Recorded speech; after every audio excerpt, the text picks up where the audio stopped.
ചാപ്റ്ററിലെ acceleration due to gravity ആണ് നമ്മൾ പഠിച്ചത്. ഓക്കെ, അപ്പോൾ ജി ഓൺ എർത്തും ജി ഓൺ മൂണും തമ്മിൽ കമ്പയർ ചെയ്യാനൊരു കമ്പാരിസൺ നമ്മൾ നോക്കിയത്.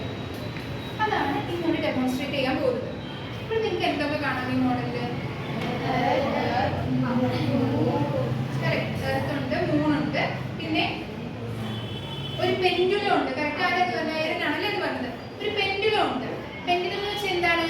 ഒരു ബോബ് ഉണ്ട് അല്ലേ? ഒരു സ്ട്രിങ്ങില് ഒരു ബോബ് ഹാങ് ചെയ്തിട്ടുണ്ട്. ഇത് ജസ്റ്റ് നമ്മൾ ഒന്ന് സ്വിങ് ചെയ്ത് ഈ പെൻഡുലം ഇങ്ങനെ ഓസിലേറ്റ് ചെയ്യും. അത് ആക്ച്വലി ടൈമിനെയാണ് കാണിക്കുന്നത്. ക്ലോക്കിലൊക്കെ നിങ്ങൾ പെൻഡുലം കണ്ടിട്ടുള്ളത് അറിയാലോ.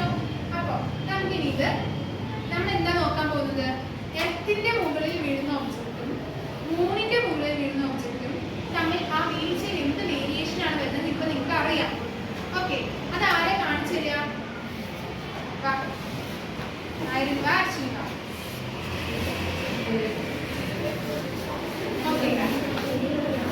അയൺ എർത്തിന്റെ മുകളിലുള്ള ഒബ്ജക്റ്റിനെയാണ് കാണിക്കുന്നത്.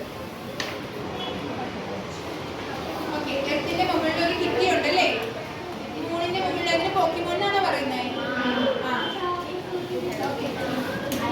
മൂണിന്റെ പൊക്കത്തെ ഒരു പോക്കിമോനും ഉണ്ട്. ഈ കിറ്റിയും പോക്കിമോനും ഒരേ ഹൈറ്റിലാണ് നിൽക്കുന്നത്. ആണോ? സ്റ്റാർട്ട് പറയുമ്പോൾ രണ്ട് പേരും അതിന് ലാൻഡ് ചെയ്യുന്നതിനാണ് കാണിക്കുന്നത് കേട്ടോ. സ്റ്റാർട്ട് അങ്ങനെയാണോ? ഒന്നും കൂടി എങ്ങനെയാ ചെയ്യേണ്ടത്? ശ്രീ കത്തി എന്ന് പറഞ്ഞാൽ ഇവിടെ ഇത് എത്രയാണ്? 1 2 3 4 5 6 ആവുമ്പോൾ ലാൻഡ് ചെയ്യും. ഓക്കെ, നിങ്ങൾക്ക് മനസ്സിലാവുന്നുണ്ടോ? അതെന്തിനാ അങ്ങനെ ചെയ്യുന്നത്?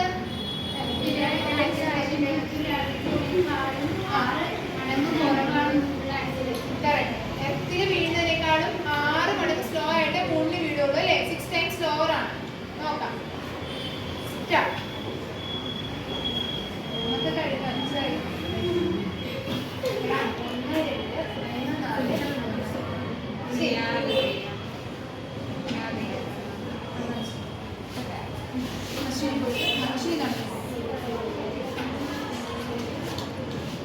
ഒന്നുകൂടി നോക്കാം.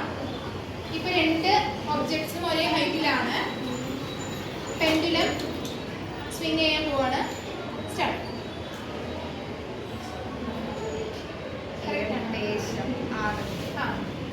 ഒന്നുകൂടി നോക്കാം. Last try.